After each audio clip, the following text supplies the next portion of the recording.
ரட்சகரமாக இயேசுவின் நாமத்தினால் இந்த காலையில் யாவருக்கும் என் அன்பின் வாழ்த்துக்கள். கர்த்தர் நல்லவர். ஆமென். இந்த நாளில் கூட உங்களோட நான் பகிர்ந்து கொள்கிற தலைப்பு என்ன தலைப்பு? நான் உன்னை விடுவிப்பேன். நம்ம ஒவ்வொரு நாளும் யூடியூப்ல ஒவ்வொரு வாரம் பதிவு பண்ணுறோம். நம்ம சபை சேர்ந்தவங்க நிறைய பேர் மறுபடியும் யூடியூப் பார்க்குறாங்க. மேட்ச் செய்கிறாங்களா, அது நம்ம யூடியூப்லையும் பார்க்குறாங்க. பார்த்து சப்ஸ்கிரைப் பண்ணுறாங்க, லைக் பண்ணுறாங்க, 10 பேருக்கு ஷேர் பண்ணுறாங்க. அதுக்காக கர்த்தரை செய்கிறாங்க. சோதனைக்கு சில பேர் ஸ்டேட்டஸ் வச்சுறாங்க. எல்லாரும் இதை பார்க்கணும். அப்படி எத்தனை பேர் செய்யணும்? பேச்சிருக்கேன்னா பொதுவாக இந்த யூடியூப் எடுத்து அனுப்புறதுனால உன் நிமித்தம் ஒருத்தர் ரட்சிப்படுவான், உன் நிமித்தம் ஒரு காப்பாற்றப்படுவான், உன் நிமித்தம் ஒரு சத்தியம் செய்யும். நீ ஊழியமே செய்யல, இதவாத செய்யும். நீ பைபிள் எடுத்து பிரசங்கிக்க வேண்டாம், டாக்ஸ் கொடுக்கல, யாருக்காவது ஜெபிக்கல, இதை அனுப்பி வைங்க. நல்ல செய்திகள் மற்றவர்கள் அனுப்பி வைங்க. அதனால குடும்பங்கள் ரட்சிக்கப்படும், காக்கப்படும், மீட்கப்படும், அநேகருக்கு ஆசீர்வாதமா இருக்கும். அது ஊழியம். அது கண்டிப்பாக நம்ம என்ன செய்யணும்? செய்யணுமா? செய்யணும். ஏன்னா அது உண்மை. அநேகர் இந்து சகோதரர்கள் பார்க்குற என்னுடைய நண்பர்கள் சகோதரன் அனுப்புவேன். அவங்க சொல்லுவாங்க, அருமையாக இருந்துச்சு, எங்களுக்கு ஆசீர்வாதமான வார்த்தைகள் வந்துச்சுவாங்க. நீ அவங்களுக்கு ஆசீர்வாதமாக இருக்கிறதுக்கு விரும்பு. அநேகருக்கு நண்பர்கள் அனுப்புறான். அவன் இஸ்லாம் சகோதரா இல்லை இந்து சகோதரா பார்க்கல, அவன் எந்த சூழ்நாளும் கடவுள் அவனுக்கு உதவி செய்வாங்க அவன் அறிந்து கொள்ள ஒரு வாய்ப்பாக இருக்கட்டும். உனக்கு உண்மையில நம்பிக்கை இல்லை. எப்படி எல்லாம் அனுப்புனா நம்ம தப்பாக நினச்சிக்குவாங்க. இப்போ எதை அனுப்பலாம்? சினிமாக்காரங்க அனுப்பலாமா? ஒரு குரங்கு குட்டிக்கார போடுது, அதை அனுப்புமா? நாய் குட்டி போச்சு, 10 குட்டி போச்சு, ஆச்சரியமா அனுப்புறோமா? எங்க அனுப்புறோம்? சமையல் அனுப்புறோம், அதை அனுப்புறோம், எல்லாத்தையும் அனுப்புறோம். நம்ம தொழில் சம்பவமான காரியங்கள் அனுப்புறோம். நம்முடைய நட்பு ரீதியா நம்ம ஸ்டேட்டஸ் வச்சா என்ன அனுப்புறோம்? நம்ம அலப்பறை பண்றதெல்லாம் அனுப்புறோம். அந்த தேவனுடைய காரியத்தை செய்ய மாட்டாங்க. எப்படி உன்னை தேவன் விடுவிப்பான்? யோசிச்சு பாரு. நீ அநேக விடுதலையாக ஆயத்தப்படாத போது, சுயநலமா இருக்கும் போது கர்த்தர் உன்னை எப்படி விடுவிப்பார்? யோசிச்சு பாருங்க. ஆனா இன்னைக்கு தலைப்பு என்னன்னா, நான் உன்னை விடுவிப்பேன் அப்படிங்கிறார். சங்கீதம் 50வது சங்கீதம் 15ஆம் வசனம். 50வது சங்கீதத்துல 15ஆம் வசனம் சொல்லுது, ஆபத்து காலத்தில் என்னை நோக்கி கூப்பிடு, நான் உன்னை விடுவிப்பேன், நீ என்னை மகிழ்ப்படுத்துவாய். பாத்தீங்களா? ஆண்டவர் சொல்றாரு, எமர்ஜென்சி நேரத்துல, ஒரு அவசரமான காலத்துல, ஒரு ஆபத்து காலத்துல, ஒரு நெருக்கத்தின் காலத்துல, ஒரு இக்கட்டின் காலத்துல யார் நோக்கி கூப்பிடணுமா?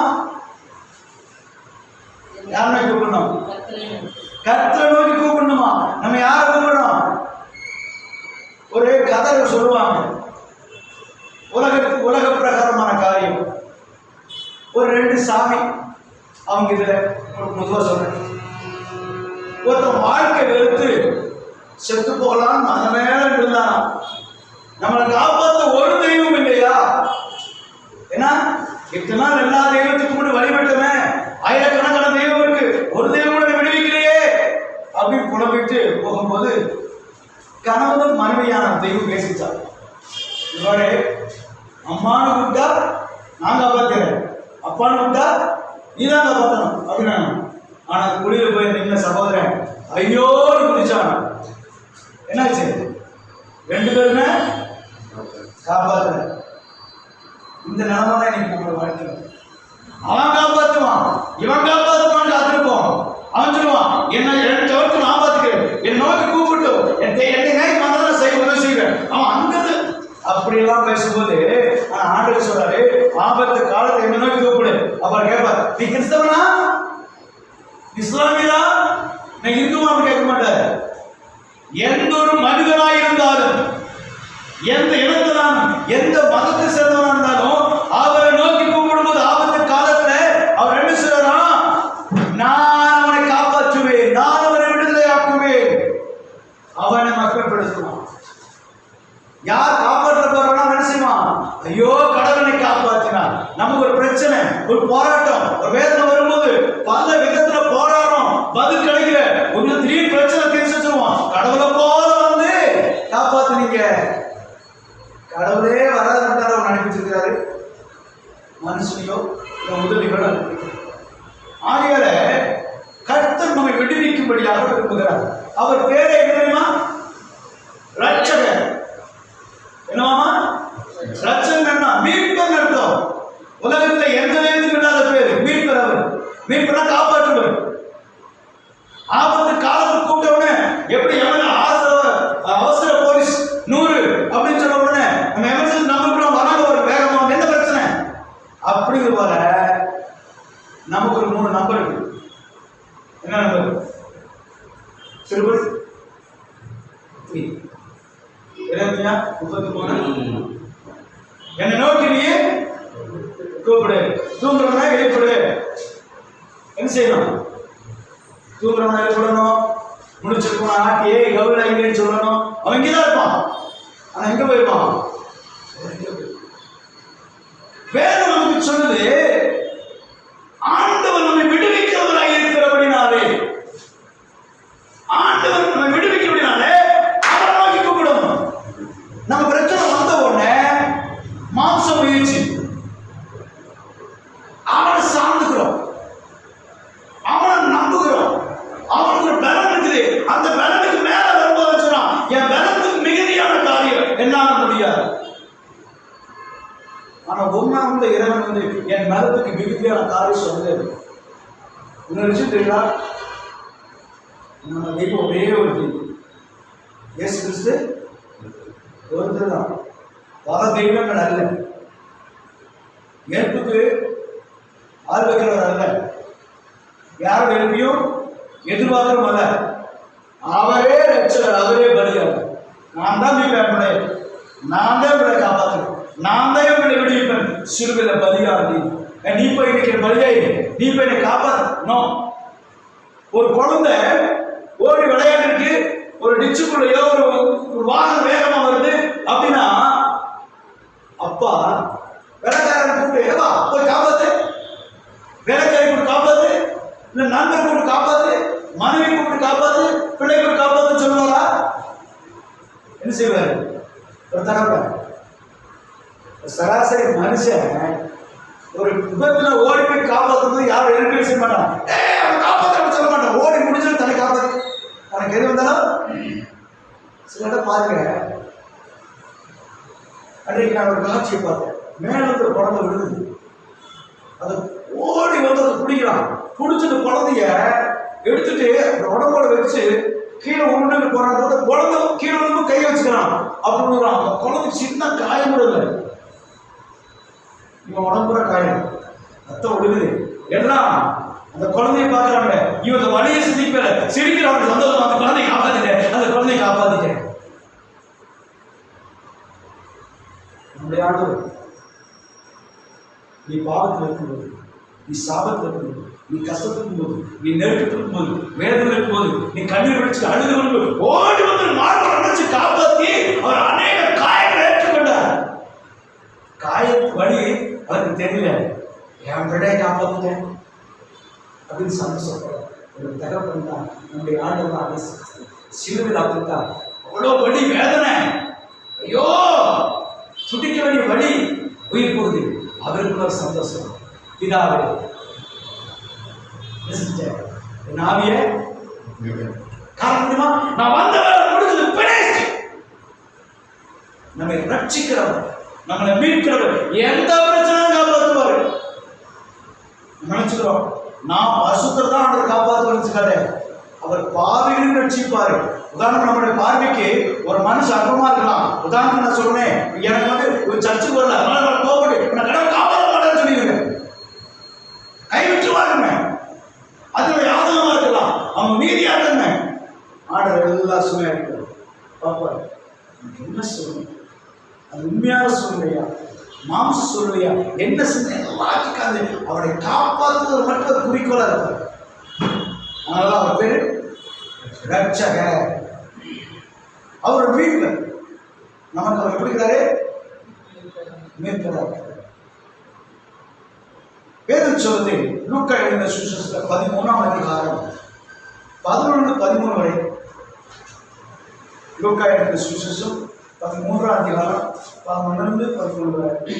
அப்பொழுது 18 வருஷமாய் பலவீனப்படுத்தும் ஆவியை கொண்ட ஒரு ஸ்திரீ அங்கே இருந்தாள்.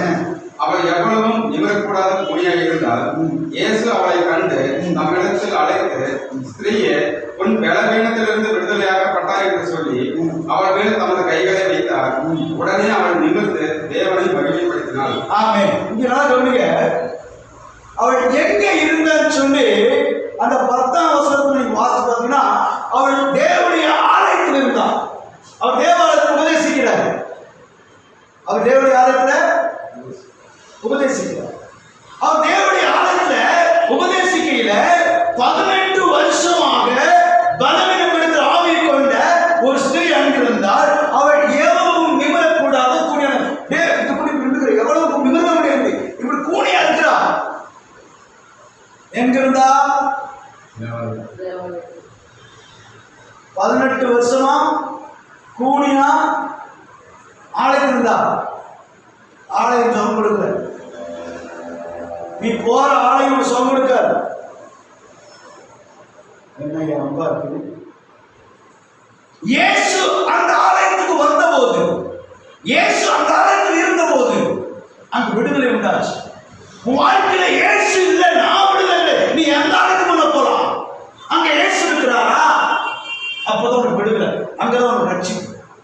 எங்க நீ விடுவிக்கப்படுகிறாயோ, எங்க ரட்சிக்கப்படுகிறாயோ, எங்க காப்பாற்றப்படுகிறாயோ, எங்க வாழ்க்கை சமாதான சந்தோஷம் பெற்றுக் கொள்கிறாய், எங்க நிம்மதி இருக்கிறதோ, எங்க வாழ்க்கையில மகிழ்ச்சி இருக்கிறதோ, எத்தனை கூட மிகுந்த ஆர்வம் உண்டாகும், அங்க இயேசு இருக்கிறார்.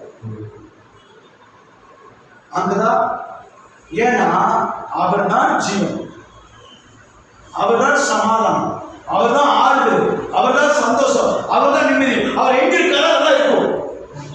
இன்னும் 18 வருஷமா நிமிரக்கூடாத கூடியது போல அநேக தேவனுடைய ஆலயத்தில் இருக்கிற அநேக இன்னும் யாருசமாகவே இருக்கிறான், இன்னும் பாவத்திலே இருக்கிறான், இன்னும் கீழ்ப்படியாமே இருக்கிறான், இன்னும் சாபத்திலே இருக்கிறான், இன்னும் தரித்திரத்திலே இருக்கிறான், இன்னும் கடன்பட்சமா கடனா இருக்கிறான், இன்னும் வியாதியிலே இருக்கிறான், பிசாசின் பிடியிலே இருக்கிறான், இன்னும் சபை வந்து அவன் விடுதலை பெறவில்லை. காரணம் என்ன? மீட்பராக இல்லை, ரட்சகராக இல்லை. ஆகையால் அந்த வாழ்க்கையில விடுதலை இல்லாதபடி எவ்வளவு நிமிரக்கூடாது. ரொம்ப வருஷமா சர்ச்சுக்கு போறேங்க, என் கடன் பிரச்சனை தீரவே மாட்டேது, நிமிரவே முடியல. என் பாவம் எனக்கு போகவே மாட்டேது, நிமிரவே முடியல. ஒரு நல்ல வாழ்க்கை சமாதானமே இல்லைங்க. சர்ச்சுக்கு போய் சமாதானம் இல்லைங்க, சந்தோஷம் இல்லைங்க, நிம்மதி இல்லைங்க, நிமிர முடியல. கணவன் மனைவிக்கு சண்டைங்க, தருத்தம் தீரவே மாட்டுது, என் ஆசை வரவே மாட்டுது, நான் எடுக்கிறதா தோல்வியா போகுது, என்னால வாழ்க்கையில எதையும் நான் பார்க்க முடியல, எதையும் செய்ய முடியல, நிமிர முடியல. அப்படின்னா வேதம் சொல்லுது, பலவீனப்படுத்துற. அப்போ பலவீனத்திலிருந்து விடுதலாக்கிற ஒரு பலன் வரணும்னா பைபிள் சொல்லுது, உன்னத பலன் அனுப்பப்படுது. அவர் பசுத்தாய் பலன் கொடுத்தார்கள். அப்போ பசுத்த ரட்சகர் வந்தார். இயேசு கிறிஸ்து எங்கே இருக்கிறாரோ அங்கே விடுதலை உண்டு. அதான் கர்த்தருடைய ஆவியானவர் எங்க உண்டோ அங்கே விடுதலை உண்டு. அப்போ அவரை ரட்சிக்க வேண்டுமானால், அவரை காப்பாற்ற வேண்டுமானால், அவரை விடுதலையாக்க வேண்டுமானால், அவரை ஆசீர்வதிக்க வேண்டுமானால், உன் வாழ்க்கையில் மாற்றங்கள் வர வேண்டுமானால் யார் உனக்கு வரணும்? நீங்களே தேவனுடைய பார்த்தீங்களா? இந்த ஆலயத்தில் யார் இருக்கிறா? தேவனுடைய ஆவி உங்களுக்குள் வாசமா இருந்து அறியாதிருக்கிறீர்களா? அப்போ உன்னுடைய ஆலயத்தில் தேவனுடைய ஆவியில் இருந்தான்னா உனக்கு வியாதி வந்தாலும், பிரச்சனை வந்தாலும், போராட்டம் வந்தாலும், துன்பம் வரும், வராதான் வரும், ஆனா அது தோத்து போயிடும். இயேசு சப்தத்தினார் உலகத்தில் உங்களுக்கு உபத்திரவம் உண்டு, திறன் பெறுங்க. நான் உலகத்தை ஜெயிக்கிற உணர்வு தான் ஜெயிக்க மாட்டேனா? அப்போ எவ்வளவு நிமிரக்கூடாத ஸ்திரீ அங்கே இருந்தால் அவள் பலவீனப்பட்டாலே இயேசு அவரை கண்டு தமிழ் தொலைத்து பலவீனத்தை விடுதலாக்கப்பட்டாய் என்று சொல்லி அவள் மேல் தன் கை வைத்து உடனே அவள் எழுந்துட்டா. சொன்னேன், உடனே அவள் நிமிர்ந்து தேவனை மகிமைப்படுத்தினாள். சுகம் பெற்ற நீ தேவனை மகிமைப்படுத்தியா? தேவனுக்கு மகிமையா வாழ்ந்தியா? வாழ்க்கை ஆடு அற்புதம் தரல, உனக்கு வாழ்க்கை கொடுத்தாரல, இன்னைக்கு வாழ்க்கை கொடுக்கணும். வாழ்க்கை எப்படி இருக்கும் சிந்திச்சு பாரு. தேவனுக்கு அற்புதம் செய்யல, தேவனுக்கு விடுதலையாக்கல, தேவனுக்கு நன்மை செய்யல, சிந்திச்சு பாரு. வாழ்க்கை குருட்டாட முடிச்சதா இருக்கும். எந்த வழியும் தெரியாது, என்ன செய்ய தெரியாது, எப்படி வாழணும் தெரியாது. விடுதலாக்குறாரா? நான் தருத்திருக்கேன் இல்லை, இப்ப வயசு வாங்கியிருக்கிறாரா? உன் ஆசை வாங்கியிருக்கிறாரா? அவருக்கு மகிமையப்படுத்தினியா? யோசனை பாரு. மகிமைப்படுத்த சொன்னால அப்படியே கம்முன்னு நமக்கு எதுக்குடா பிரச்சனை? வந்தோமா, சாப்பிட்டோமா, போனோமா, அப்படிங்கிற மாதிரி சர்ச்சுக்கு வந்தோமா, உட்கார்ந்தோமா, கொஞ்ச நேரம் பிரசங்க கேட்டோமா, அவர் என்ன கத்தி போட்டு பிரசங்க கேட்கிற மாதிரியே காமிச்சுட்டு நம்மளுக்கு வச்சுருக்காரு. அதனால உன்னால சரியா ஜெபிக்க முடியல, உன்னால சரியா வைவாசிக்க முடியல, உன்னால சரியா தேவனுக்காக நடக்க முடியல அப்படின்னா உனக்கு விரோதமா பிசாசு செஞ்சிருக்கிறேன். ஏன் தெரியுமா? உனக்கு பெரிய ஆசீர்வாத தேவன் வச்சிருக்காரு. அது நீ சுதந்திரம் சொல்லக்கூடாது. அப்பாட்ட பேச சொல்லிடுவார், ஆசீர்வாதம் உனக்கு இருக்குப்பா, உனக்கு நிறைய வாங்கிச்சிருக்கேன். அதனால அப்பாவுக்கு மகனுக்கு கவலை உண்டாக்க பிரேதம் உண்டாக்க பிசாசு செய்யறாங்கன்னா உனக்கும் அவருக்கு ஜெப வாழ்க்கை ஸ்டாப் பண்ணும். வைவாசத்தை நிறுத்திடுவான். தேவன் நெருங்கி வர விடமாட்டான். ஆசை கட்டுவான், செல்ல காட்டுவான். பாரு, அங்க பாரு, இங்க பாரு, உலகத்தை பாரு, உலக மாயை பாரு, உலகத்தில் ஃப்ரெண்ட்ஸுகளோட, உலகத்தின் இச்சைகளோடு, உலகத்தினுடைய லாபகரமான காரியங்களோடு நம்முடைய வாழ்க்கை எப்படி இருக்குது? அப்போ எவரும் நிமிர முடியாத கூனிய போல நம்ம வாழ்க்கை. தேவன் அது விரும்புறது. ஆனா இன்னொரு காரியத்தை கூட பார்க்கலாம். யோவான் எழுதின சுவிசேஷம் 11ஆம் அதிகாரம் 43, 44 வசனம். இவைகளை சொன்ன பின்பு லாசருவே வெளியே வா என்று உரத்த சத்தமாய் கூப்பிட்டார். அப்பொழுது மரித்தவன் வெளியே வந்தான். அவன் கால்களும் கைகளும் பிரேத சீலைகளினால் கட்டப்பட்டிருந்தது, அவன் முகமும் சீலையால் சுற்றப்பட்டிருந்தது. இயேசு அவர்களை நோக்கி, இவனை கட்ட வேண்டும், விடுங்கள் என்றார். லாசருங்கிற ஒரு மனிதன் இருந்தான். அவன் இயேசுவின் நண்பர், மார்த்தல் மரியாதை சகோதரன், பெத்தனியாவில் இருக்கான். ஒரு நாள் வியாதிப்பட்டு அவன் மறிச்சிட்டான். மறிச்சு கேள்விப்பட்டு இயேசு போறாரு. போகும்போது 4 நாள் ஆயிடுச்சு. அவன் மறிச்சவன் அடக்கம் பண்ணி அதை பேக்கப் பண்ணிட்டாங்க. குகையில வச்சு ஒரு கதை பண்ணிட்டாங்க. இப்ப ராசத்துல கேட்கிறாரு, அவன் சகோதரி வரா, ஆண்டவரே இங்க இருந்திருக்கிறானா என் சகோதரன் மறித்து இருக்க மாட்டான். 2 பேரும் அழைக்கிறாங்க. உன் சகோதரன் உயிர்த்திருக்கும். ஆமாண்டவரே உயிர்த்திரு, நாளில் உயிர்த்திருக்கணும். நீ விசுவாசத்தை மறித்தாலும் மறிக்காம இருக்கிறவன் விசுவாசத்தை மறியாமல் இருக்கும் அப்படிங்கிற இயேசு கிறிஸ்துவை யாரெல்லாம் விசுவாசிக்கிறார்களோ அவர்களின் மரணம் ஆண்டு கொள்வதற்கு பயந்து கொள்கிறது. மரணம் ஒன்று வராது. சில நாட்களிலே முன்பாக ஒருத்தர் நான் ஜெபம் பண்ணேன். அப்போ அந்த ஜெபம் பண்ணிட்டு வேண்டாத ஒரு காரியத்தை செய்து வைத்தோம்னால அவங்க கணக்குப்படி அவங்க இறந்து போயிடும். எப்படி? சாப்பிடாம எதுவுமே செய்யாம அப்படி இறந்து போயிடும் அப்படிங்கிறது. அவங்க யாரை விசுவாசிக்கிறாங்க? இயேசு விசுவாசிக்கிறாங்க. மரித்தாலும் படைக்கிற மேல செவித்தோம். மரண கட்டில் விடுதலாக்கப்பட்டாங்க. அப்போ நம்முடைய மரண கட்டில் விடுவிக்க தேவன் செய்கிறார். அப்போ நம்ம வாழ்க்கையில இந்த லாஸ்ட்ல பார்க்கும்போது அவன் செத்து கைது என்ன செய்ய மாட்டான், வரமாட்டான். இன்னைக்கு ஃபீல்டு கூட அப்படிதான். நீங்க நிறைய ஒர்க் பண்றவங்களுடைய பிசினஸ், உங்க தொழில பாத்தீங்கன்னா கொஞ்சம் முடிச்சிருக்கான்னு சொல்லுவாங்க. அவன் முடிச்சுங்க, பிசினஸ் முடிச்சுங்க, அவன் ஃபீல்டு அவுட் ஆகிட்டாங்க, அவன் எழுந்து வைக்க மாட்டான். சில பேர் அதை நம்புறாங்க. ஆமாங்க, நான் எழுந்து வைக்க மாட்டேன். கிறிஸ்தவாக உங்களுக்கு நான் அருமையான பேர் பெறுகிறேன். கால ஆவியான உங்களுக்கு சொல்றேன். மனுஷ பார்வையில வேற, தேவ பார்வை வேற. மனுஷ பார்வையாக உங்க பார்வை கூட சில நேரத்தில் தோத்து போயிடும். ஆமா, ஏற்றுக்கொள்ள சொல்லும். எனக்கு எல்லா வாய்ப்பும் போயிடுச்சு, கைவிட்டு போயிடுச்சு, ஆசிரியருக்கு வழியே இல்லை, எனக்கு எழுந்திருக்க முடியாது, என்னால முடியாது. அந்த அவிசுவாசமான வார்த்தை விட்டு போட்டு என்னை விசுவாசிக்க மறுத்தாலும் பிழைப்பான்னு சொல்லிக்கிறார். என்னையே உயிரோடு எழுதுறவர், என் தொழில் உயிரோடு எழுத வல்லமையுள்ள இருக்கிற விசுவாசம் நமக்கு ஏறல, அந்த விசுவாசம் நமக்கு வரல. நான் படிச்சிருக்கிறேன், எனக்கு இந்த மாதிரி வேலை வேணும், நான் விரும்புறேன், அதுக்கெல்லாம் தகுதி இல்லைப்பா. அதை நீ சொல்லாத, நான் சொல்லணும். உனக்கெல்லாம் ஆசை தகுதி இல்லைப்பா, அதை நீ சொல்லக்கூடாது, என் படைச்சவர் சொல்லு. இதுக்கெல்லாம் உனக்கு ஒண்ணுமே இல்லைப்பா, அதை நீ சொல்லாத. நீ பாவி, ஆடல் தகுதி ஏற்றவன், நீ தேவனை ஊழியம் செய்வது தகுதி ஏற்றவன், நீ மேல வாழ்க்கையோடு தகுதி ஏற்றவன், அதை நீ சொல்லக்கூடாது. என்னை அழைத்து பரிசுத்தம் படித்து தெய்வம் சொல்லணும். எனக்கு ரத்தம் செஞ்சு சொல்லணும். அந்த வார்த்தையை நான் ஏற்றுக்கொள்கிறேன். ஏன்னா அந்த வார்த்தை ஒரு நாள் நான் சொல்ல மாட்டேன். எனக்கு வருகிறவனை புறம்பே ஆபத்து போறவன நல்லவனா கெட்டவனா பார்த்து செய்ய மாட்டாரு, ஆச்சுக்க மாட்டாரு. எல்லாத்தையும் வருத்தப்பட்டு வார சொல்வாரு. எல்லோரும் வாருங்கள், நான் உங்களுக்கு இறைப்பாடு தரேன்னு சொல்லுவேன், விடுதலை கொடுக்கிறவன் சொல்லுவார், ஆசத்தை கொடுக்கிறவன் சொல்லுவார், நன்மை தர சொல்லுவார். ஆகையால இந்த லாஸ்ட் மருத்துவ அடக்க முடியாங்க. இப்ப சொல்றாரு அந்த கல்லை போட்டி போடுங்கள். அவருடைய சகோதரி சொல்றார், ஆண்டவர் 4 நாள் ஆயிடுச்சு, 4 அப்படியா, சரி வா போலாம் அப்படின்னு திரும்பி போறாங்க. நம்முடைய ஆண்டவருடைய இயேசு பாஸ்டர் நல்லா குறைக்க மாட்டோம் பாஸ்டர், வியாதி முத்தி போச்சு, அவ்வளோதான் பாஸ்டர், இவனால திரும்ப மாட்டான் பாஸ்டர், அவ்வளோதான் பாஸ்டர், இதெல்லாம் விளங்காது பாஸ்டர், இவங்களுக்கு ஆசைக்கு வழியே கிடையாதுங்க.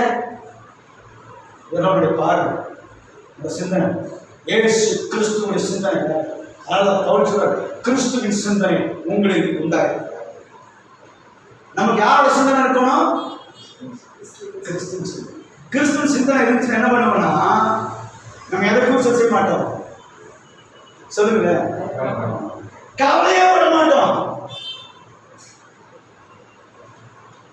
முடிந்து போனது, விளங்காம போனது, பட்ட மரத்தை துளிர்க்க பண்ணி ஆசிரியர் சாபங்களை ஆசீர்வாதமா மாற்றுகிறவர் ஆண்டவர். மருத்துவம் எழுப்புகிறவர், இந்த கல்லை புரட்டி போடுன்னு சொன்னார். நானுமே அவன் சகோதரி சொன்ன வார்த்தை. ஆனால் தேவனுடைய பார்வையில அவன் நாரிட்டு நல்ல போட்டியா வட்டாச்சு. அவன் இன்ச்சு நடக்கவே ஒரு துணியில உடம்பு கூட சுத்திருக்காங்க. லாஸ்ட்வே வெளியே வா அப்படின்னு கூப்பிடாரு. எப்படி வந்திருப்பான்? இப்படி படுக்க வச்சிருக்காங்க கட்டி, அப்படியே இருந்துச்சு, ஜங்கு குதிச்சுட்டு வந்திருப்பான். அப்படித்தானே, நடக்க முடியாது, துணியில சுத்திருப்பாங்களா இல்லையா, குதிச்சுட்டே வந்துக்கிறான். ஆரம்ப கட்ட அநேகர் மரணத்துக்குள்ளாக கட்டப்பட்டிருக்கிறார்கள், தரித்திரத்துக்குள்ளாக கட்டப்பட்டிருக்கிறார்கள், அநேகர் வியாதியாக கட்டப்பட்டிருக்கிறார்கள், அநேகர் ஆசீர்வாதமாக கட்டப்பட்டிருக்கிறார்கள். அந்த கட்டளை அவிழ்க்க வேண்டும் அப்படின்னா உனக்கும் அவருக்கும் தனியாக அந்த கல்லை போட்டி போட்டு அந்த ஒரு பெருமையும் கல்லா இருக்கலாம்.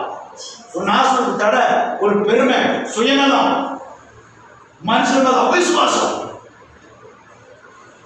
ஆசீர்வாதத்தை யாரும் ஓடுறீங்க, ஆசீர்வாதத்தை நீங்க கிறிஸ்தவர்கள் எப்படி சொல்றீங்க? ஆசீர்வாதத்தை தேடி ஓடுகிற யார் கிறிஸ்தவன் அல்ல. ஆசீர்வாதம் கிடைக்கிறதுக்கு நீ வழிவாதம் இருந்தாலும் இடிக்கு மின்னலுக்கு வழி இருக்கு. ஆசீர்வாதம் உன்னை தேடி வரணும். ஏன் தெரியுமா? நீ ஆண்டவரை ஏற்றுக்கொண்டா போதும். அவர் சொன்னாரு, சகல ஜாதியும் ஆசிரிச்சு நீ அநேகருக்கு ஆசீர்வாதம் ஆயிட்ட. அந்த வார்த்தை ஒரு நாள் கடந்து போதில்லை. நான் ஆசிரியத்தை பெருமெடுத்து ஆசிரியர் உங்க பேர் ஆசிரியர் நாடு வாக்கு அவர்கள் ஆசிரியலாம் கிறிஸ்துவ நமக்கு வந்துருச்சு. அப்ப ஆசிரியத்தை தேடி இப்போ சொல்றேன், பணத்துக்காக இங்கே தாசம்பளம் அங்க அதிகமான ஓடாது. உனக்கு போய் வச்சு அதுல சமாதானம் இருப்பார், அதுல சந்தோஷம் இருவார், அதுல நிம்மதி இருவார். அந்த ஆசிரியர் டபுளாக என்னையே நம்பியிருக்காங்க என்று சொல்லி அவர் நோக்கி பார்த்து யாரும் பிரகாசம் அடைந்தார்கள். அவருடைய முகங்கள் அநேக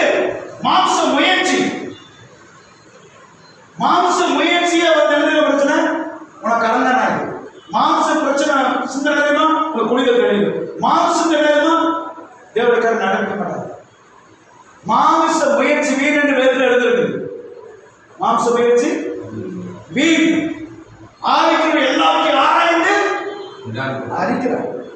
ஆவிக்குரிய இருக்கணும். கிறிஸ்துவை எதிர்க்கணும்னா இந்த லாசரை வெளியே மட்டும் ஏன் பேசுகின்ற தெரியுமா? கவலை நிறைய நடந்துப்பாங்க. ஏய் மருத்துவரே வாழவையே அப்படின்னா எல்லாரும் சொல்லிருப்பாங்க. அவ்வளவு பேருக்கு உயிரோடு எழுப்பேன், தேவனுக்கு வல்லமை உண்டு. ஒரு நபர் எழுப்பல, உலகம் முழுவதும் உயிரோடு எழுப்பார். மருத்துவர்கள் நாய்க்கு இருக்கு, எல்லாம் நாய்க்கு நிற்க போறாங்க, எழுப்புற உயிரோடு எழுப்பார். அப்படின்னு செய்ய போறோம். அவருக்கு தேவை ஒரு பர்சன். இப்ப அவருக்கு தேவை நீ ஒரு நபர். உன்னை விடுவிக்க விரும்புகிறார், உன்னை காப்பாற்ற ஒரு நபருக்காக இருக்கிறார் ஆண்டவர். அவர் ஒரு நபருக்காக கனப்படுத்துறவர். ஒரே சமயத்துக்காக கனத்தில் பார்க்கிறார். ஒரு நபர் கனப்படுத்துறவர், ஒவ்வொரு நபரையும் கனப்படுத்துறவர்.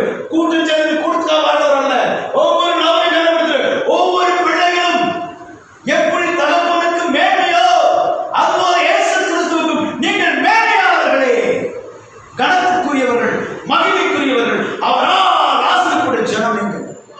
அதனால என்ன செய்யக்கூடாதுங்க, எதை குறிச்சும் அவருடைய விடுவிப்பார். பிரச்சனை கண்டு புலம்பாத, பிரச்சனை கண்டு பயப்படாத, பிரச்சனை கண்டு அழுகாத. ஆனா எச்சரிக்கை, ஆண்டவன் விடுவிக்க சொல்லிட்டாரு சொல்லி துணிகரமா போய் கடன் வாங்கிட்டு கர்த்தாவே 100% விடுவிப்பேன்னு சொல்லினேன். நான் நம்பணும், எவனை விடுவிக்கல. பணம் வாங்கும்போது ஆண்டவர் கேட்கறியா? பைனான்ஸ்ல வாங்கும்போது, கடன் வாங்கும்போது, காரியத்தையும் ஆண்டவர் கேட்கறியா? வரலாமான்னு கேட்கறியா? கேட்காம வாங்கிக்கிறது, கட்டும்போது சொல்றது. கட்ட முடியல ஆண்டவர், என் உயிரை போர்ம திட்டாண்டவர், அவமானப்படுத்துறாண்டவர், அடி பேசுறாண்டவர், டேஸ்ல கொண்டு போய் கோர்ட்டு கொண்டு எடுத்து வச்சுறாண்டவர். ஆனால் வாங்கும்போது ஆட கேட்கணும், கேட்கறது சுயமா பேசிட்டு வாங்கிட்டு அப்புறம் ஆண்டவர் சத்தெல்லாம் போல இருக்குது, வாழ பிடிக்கல. வாங்கும்போது சந்தோஷமா இருந்துச்சா? கடன் வாங்கும்போது வாடகை பண்ணு, அனுபவித்த வாங்குங்க. என்ன காப்பி மாணவர் அனுபவிச்சுட்டாங்க. எத்தனை விசுவாசம்? ஆமே விசுவாசமே. கடன் வாங்க மாட்டேன் தீர்மானம். நான் கடன் வாங்க விரும்பல, சொந்த வருஷத்துக்கு போது தர முடியும் எனக்கு தாங்க. அப்படி லேட்டா இருந்தால் தாமதிக்குன்னா கர்த்தர் திட்டம் வந்து உனக்கு கடன் தாங்க ஆசை விரும்புகிறார். ஒரு தீர்மானம் எடுத்து நீ வாழ்க்கை நடக்க ஆசை மாட்டார். நீ இப்ப கும்பிட்டு மறுபடியும் கடன் வாங்கிட்டு தீர வேலை பிரச்சனை விடுவி எப்படி இருப்பாரு? அவர் ஆலோசனை தள்ளினியே, அவருடைய காரியங்களை தள்ளினியே. அங்க போகாதவங்க போயிடுது, அங்கே வியாதி வந்துருச்சு. அங்க போன வியாதி வந்து முன்னாடி அதை செய்யாதன்னு கேட்டியா? அதை பண்ணாதன்னு வச்சுக்கியா? அவங்கள சேராத, இவங்கள பழகாத, கவனமா சொல்ல கேடுமா? அந்நிய நபத்தோடு இணைக்கப்பட்ட உலக வாழ்க்கை வாழ்ந்த மகிழ்ச்சியாக ஞாயிற்றுக்கிழமை கல்யாணத்துக்கு போகிறது, ஞாயிற்றுக்கிழமை சீட்டத்துக்கு போகிறது, ஞாயிற்றுக்கிழமை எல்லா வேலையும் செய்யணும். அது 6 நாள் இருக்கு.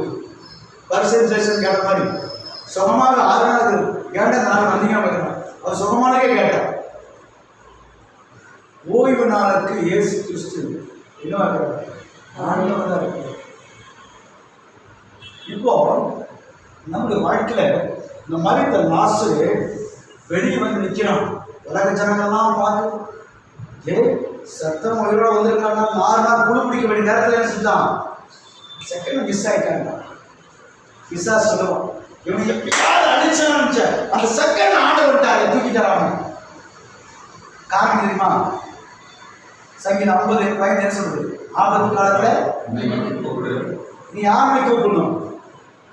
பைனான்ஸுக்காரனாக்கி கூப்பிடக்கூடாது, யாருமே கூப்பிடணும். சொந்தக்காரனுக்கு கையெழுத்தக்கூடாது, கூப்பிடக்கூடாது, யாருமே கூப்பிடணும். எப்படி பிச்சை இருக்குது உடையோ கடன் வாங்குறது, சொந்தக்காரனை கேட்கறது, பக்கத்து நண்பர்கள் எனக்கு உதவி சொல்லி கேட்கிறீங்க, அது மட்டும் யாரும் ஆசிரிக்க மாட்டான். நீ ராஜாவுக்கு பிள்ளை சொல்லி போட்டு அவன் இவன் இறந்து வாங்காத நிச்சயம் தேவன் விரும்புறது. என்னடா பாசிட்டிவ் பேசுறாங்க. ஒரு காலத்தில் நானும் தாங்க ஆண்டவர் நம்பிக்கை வச்சு இதை வாங்கி அங்கே கொடுத்து ஆண்டவர் கொடுத்துருவாங்க. ஒரு நாள் இடத்துல பிளாக் பண்ணுற ஆண்டவர்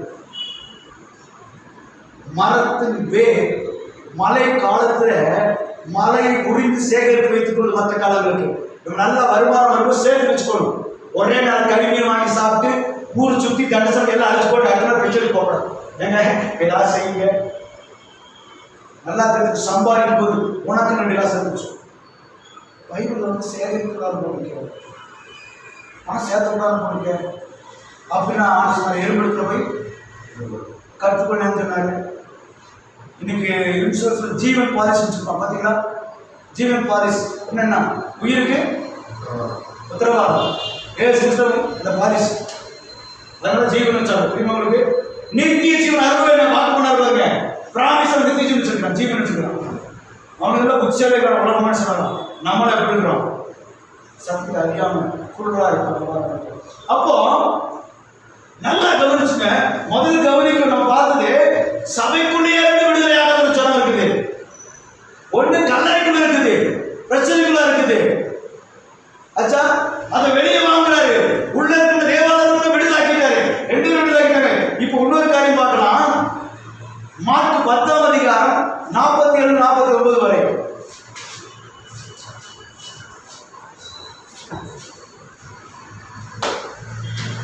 அவன் நசரேயனாக இயேசு வருகிறார் என்று கேள்விப்பட்டு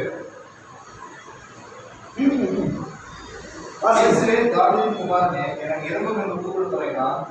அவன் பேசாதபடி அநேகர் அவனை அகற்றினார்கள். அவனோ தாவீதின் குமாரனே எனக்கு இரங்கும் என்று இன்னும் அதிகமாக கூப்பிட்டான். இயேசு நின்று அவனை அழைத்து வர சொன்னார். அவர்கள் அந்த குருடனை அழைத்து திடம் போல் எழுந்து உன்னை அழைக்கிறார் என்றார்கள். பாத்தீங்கன்னா நசரேயனாகிய இயேசு வருகிறார் என்று யார் கேள்விப்படுறான்? ஒரு கூட்டம் கேள்விப்படுறான். அவன் என்ன சொல்றான்? ஆண்டவர் வராருன்னு இயேசு கிறிஸ்து கேள்விப்படுகிறான். அவர் அற்புதர், சுகமாக்குவர், விடுதலையாக்குவர் அறிந்து கொண்டான். ஆகவே அவன் இயேசு கிறிஸ்து வருகிறார் சொல்றான்.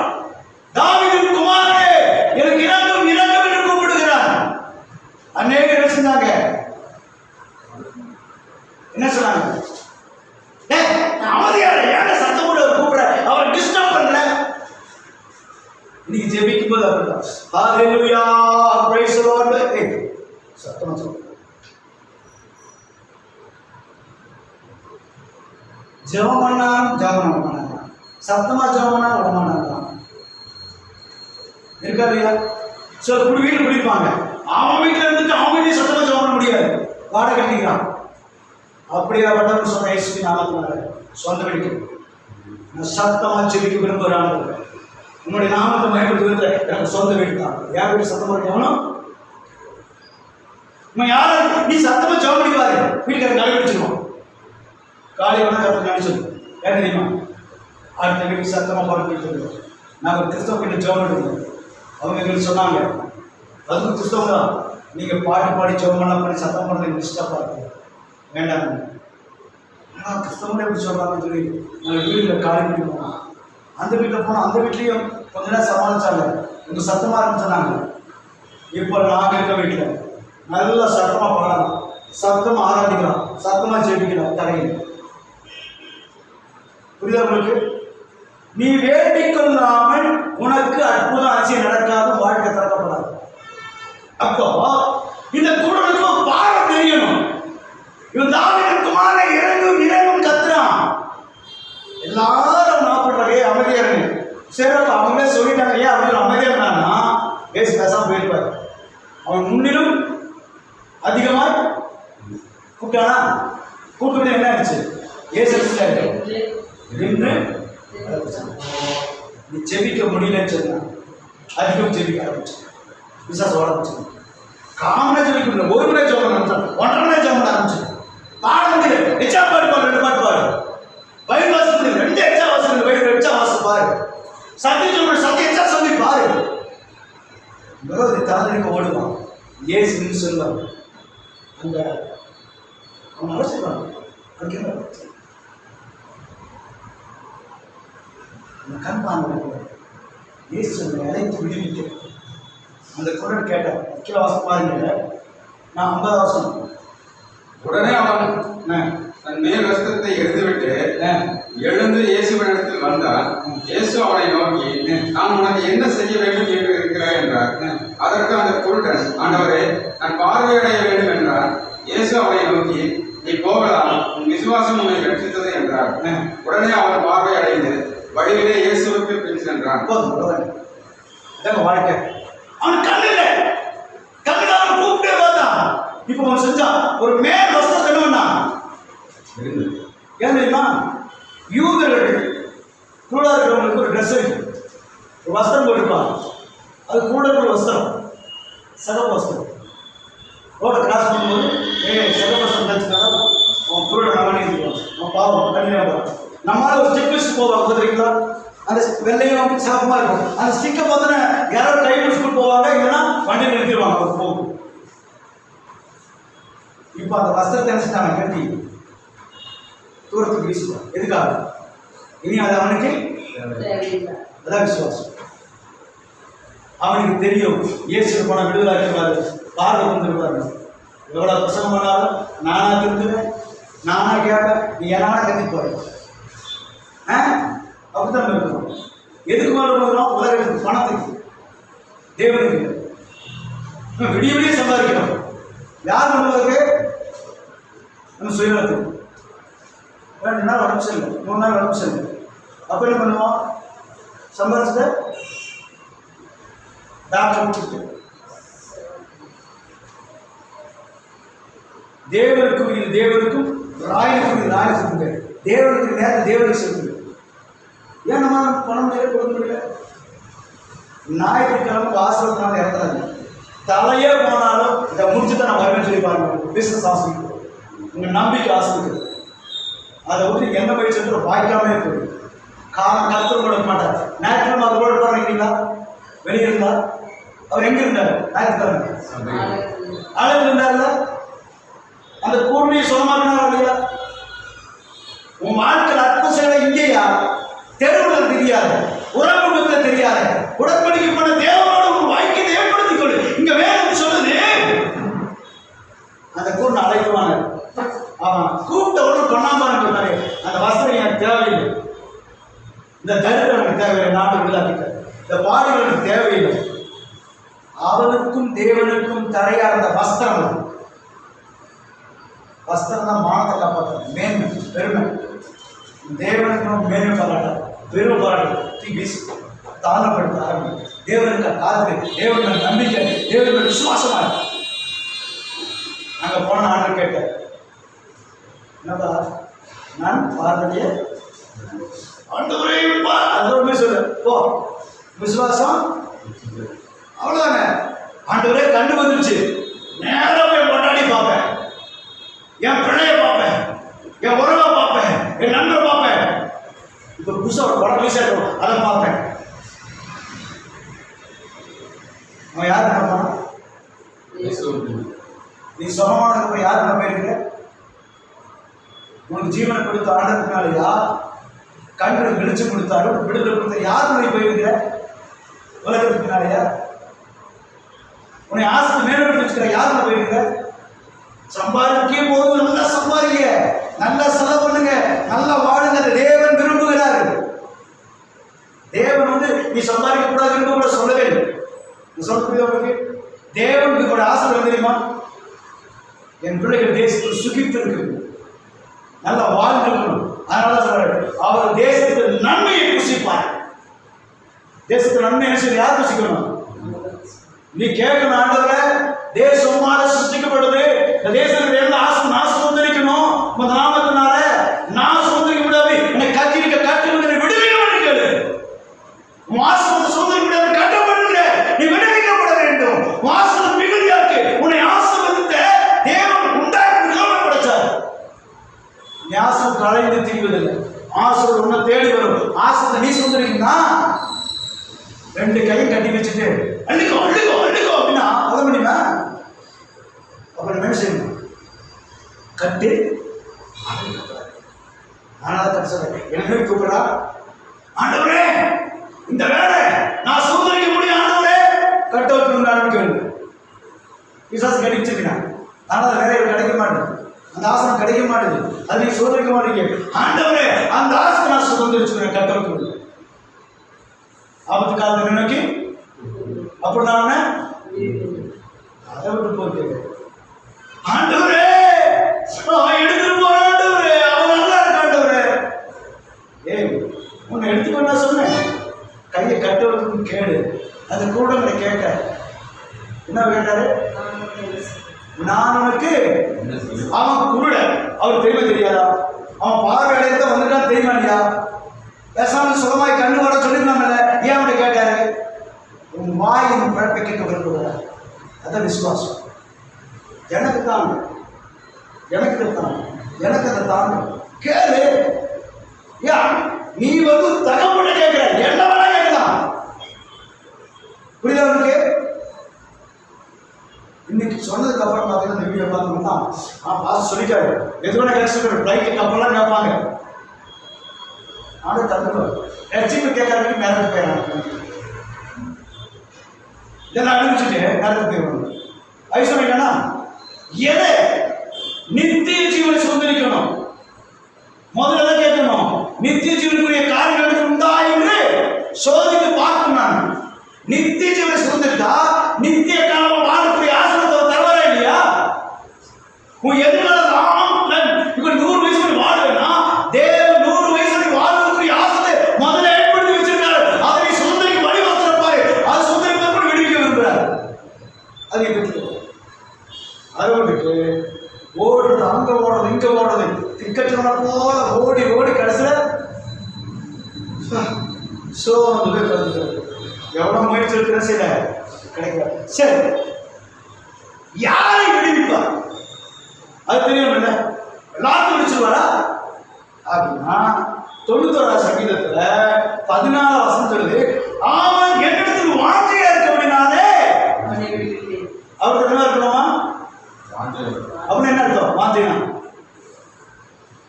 ஆசையா, ஏக்கமா, விருப்பமா இருக்கணும். கடமைக்கு சர்ச்சை வருது, பாஸ்டர் கோச்சு திட்டுவாரு, இல்லைன்னா அப்பா அம்மா திட்டுவாங்க, இல்லைன்னா கிறிஸ்தவர்களை மதிக்க மாட்டாங்க அப்படின்னு வந்து உட்கார்ந்துக்கிட்டு அப்படியே இஷ்டத்துக்கு வாருது. இதை ஆண்டவர்கள் வாஞ்சிக்கிறீங்களா? உனக்கு விடுவிக்கவே மாட்டார். உனக்கு ஆசை கிடைக்காது. உன் ஆசை உனக்கு எடுத்துக்கொள்ள அப்படின்னா ஐயோ இவ்வளவு நாள் பிரயாசப்பட்டு போயிடுச்சு. அவன் என்னிடத்து வாஞ்சியா இருக்க அப்படின்னாலே அவனை நான் விடுவிப்பேன். அவருக்கு வாஞ்சி இருக்க ஆண்டவரே நான் என்ன செய்வேன்? நான் எப்படி வாழணும்? ஒவ்வொரு நாளும் ஜெபம், தினம் ஜெபம் இருக்கணும். உனக்கு ஜெபிக்காது காசு கிடைக்காது. நல்லா தெரிஞ்சுங்க. ஏன்னா உனக்கும் ஆண்டவருக்கு தொடர்பு சரியா இருந்துச்சுன்னா ஆண்டவருக்கு உனக்குரிய எல்லா கம்பெனியில கண்டினியூ வேலைக்கு போயிட்டு இருந்தா நிக்காம சம்பளம் உனக்கு வந்துட்டே இருக்கும். ரைட்? வேலை செய்யல ரெண்டாவது பிரச்சனை. நீ கம்பெனி 2 ஆகிட்டாலும் சம்பளத்துக்குரிய போயிடும். அப்படித்தானே? வேலை செய்யற வேலை ரெண்டாவது உள்ள சண்டை இருக்கலாம், ஆனா உள்ள 2 ஆகிட்டா சம்பளம் போட்டு தொடர்பு இல்லை. எப்படி சொல்லுவாரு? கருத்து என் நாமத்தை அவன் அறிந்திருக்கிற அப்படின்னா அவன் உயர்ந்த இயேசுங்கிற நாமத்தை நீங்க அறிந்து கொள்ளணும் மட்டும் இல்லை, சுவாசிக்கணும். அதை அப்படியே மனசு வச்சுக்கணும். எந்த நிமிஷம் என் ஆண்டவர் பேச்சுக்கு 300 1000 முறை பேச வரலாம். ரகசியம் சொல்றேன், வேலை செய்யறது பேசுறது பேசுவோம். ஏன் ஏற்றுக்கலாம் அவன் மதிக்கலாம் பரவாயில்ல. நீ இருக்கிற நண்பர்களுக்கு சாட்சிக்கணும். அவங்க கிறிஸ்தவங்க ஞாயிற்றுக்கிழமை தலை போனால் வரமாட்டாங்க, உயிரே போல வரமாட்டாங்க. தேவ சமூகத்தை வருவாங்க. ஞாயிற்றுக்கிழமை எந்த லட்சக்கணக்கான வேலை வந்தாலும் செய்ய மாட்டான். சர்ச்சுக்கு போயிட்டு வரும், 2 முடிச்சு வரும். அப்படிங்கும்போது வேலை கொடுக்குறவன் நேருக்கிறவன் சொந்த ஒன்று யோசிப்பாங்க. அவங்க ஞாயிற்றுக்கிழமை கடன் பேசுறவங்க இன்னால ஒரு அங்கீகாரம் கொடுக்குறாங்க. இது தேவனுக்கு மகிமையா இருக்காங்க. 100 ரூபாய் எண்ணி வர அவன் சச்சம் வரணும் இருப்பாங்க. 100 ரூபாய் எக்ஸ்ட்ரா கொடுத்து வேலை கொடுக்கணும். விசாசம் சில தொகுதிங்க இவனுக்கு தானே, இவனுக்கு ரத்தம் இவனுக்கு ரசிந்தீங்க பாருங்க. ஞாயிற்றுக்கிழமை ஆவிக்குரிய சபைக்கு போக வேண்டாம், தேவனை நெருங்கி வாழ வேண்டாம் தடை வந்துச்சுன்னா அது பிசாசம் வளர்க்க. அது மனைவி மூலம் வரலாம், பிள்ளைங்க மூலம் வரலாம், உறவு மூலம் வரலாம், வாசகம் மூலம் வரலாம், நன்மை மூலம் வரலாம். அது பிசாசம் வந்துடும். அது வாசகம் இருக்க சாவணமாக வேறு சொல்லு. யோபோட மனைவி வந்து என்ன சொன்னான்? அது யார் வார்த்தை? நேரம் வந்து மனைவி சொல்றதா இவ்வளவு கஷ்டப்படுறியா ஆண்டவர் தூசித்து ஜீவன் விடணும். ஆமாமா ரொம்ப கஷ்டமா இருக்கு சொல்லி ஆண்டவர் தூசி ஜீவன் விடலாம்னா மறுபடியும் ரெட்டத்திலே ஆசைப்படுவதற்கு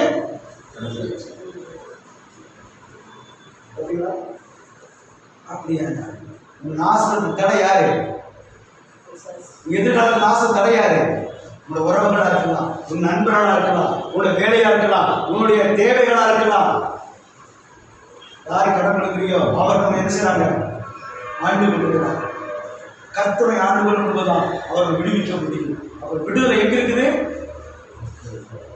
அடுத்த வாஞ்சியா இருக்குது. அப்ப நம்ம ஏன் விடுவிக்கப்படல? நம்மளோட வாஞ்சை இருக்கு பணத்தை நோக்கி இருக்கு, நம்ம வாஞ்சை இருக்கு உலகத்தை நோக்கி இருக்கு, வாஞ்சை இருக்கு ஆயிரக்கணக்காக இருக்கு. எதை நோக்கி இருக்கணும்? உன் ஆண்டவர் நோக்கி இருந்தா அதெல்லாம் உன் பாதத்தில் இருக்கு. பிசாசு ஆண்டவர் சொன்னான், மலை மேல நிறுத்தினான், சகல மகிமை எனக்கு ஒப்பி கொடுக்க விழுந்து பாக்குறியா? இந்த மகிமையை பார்க்கிறாரு, பெரிய ஆடவர் என் கால விழுந்து, என் கால விழுந்து பணிந்துகள் இதெல்லாம் உனக்கு நீ கஷ்டப்பட சிறுமித்து கொண்டா அப்படின்னு உலகத்துக்கு நான் பயிரான உன் தேவனாக இருக்கிற ஒருவரை பணிந்து கொண்டு அவருக்கு ஆராதனை செய்வார்கள் எழுதியிருக்கேன். அப்ப ஞாயிற்றுக்கிழமை இன்னைக்கு போன சம்பளம் அதிகமாக கிடைக்கிறது யாரு? யாசம் செவிக்குள்ள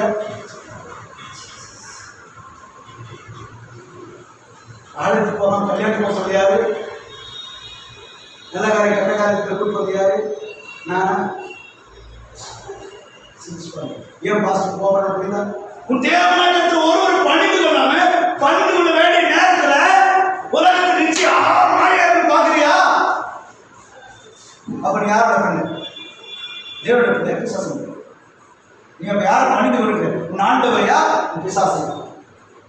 பிசாசுக்காக ஆண்டு விடுது தேவனாக. இன்னைக்கு உலகத்துக்கு பணத்துக்கு காசு தேவை, ஆண்டை விட்டு ஓட்டு பார்த்தோம் நாலு விடுதலை விடுற சாதம் ஆசிரியர் ஞாயிற்றுக்கிழமை உயிரே போனாங்க. நாடு என்னோட தாய் இறந்த போது நீங்கள் சர்ச்சை நடத்தி தான் போயிருக்கேன். நான் பெருமைக்கு சொல்கிறேன். அன்னைக்கு ஊழியக்கார சாட்சி கொடுங்க, குழந்தை இறந்துடும், மனைவி இறந்துடும், பிள்ளைகளோ ஒட்டு போட்டு ஆறாம் நடந்துட்டு போய் பார்க்கலாம். சில பேர் உயிரோட இருக்கிறாங்க, ஆள் எழுப்பிட்டாரு, செத்து போச்சு போய் அது கடல் முடிச்சுட்டு பார்த்தா உயிரோட காலை எழுப்பிட்டார். உங்களோட உயிர்ப்பிக்கிற தன்மை ஆண்டு கொண்டு ஆகிய நாட்களிலே கர்த்தர் உங்களை விடுவிக்கும்படியாக என்ன செய்வீங்க? அவருக்கு வாஞ்சியாது கர்த்தர் வாசல் தன்மை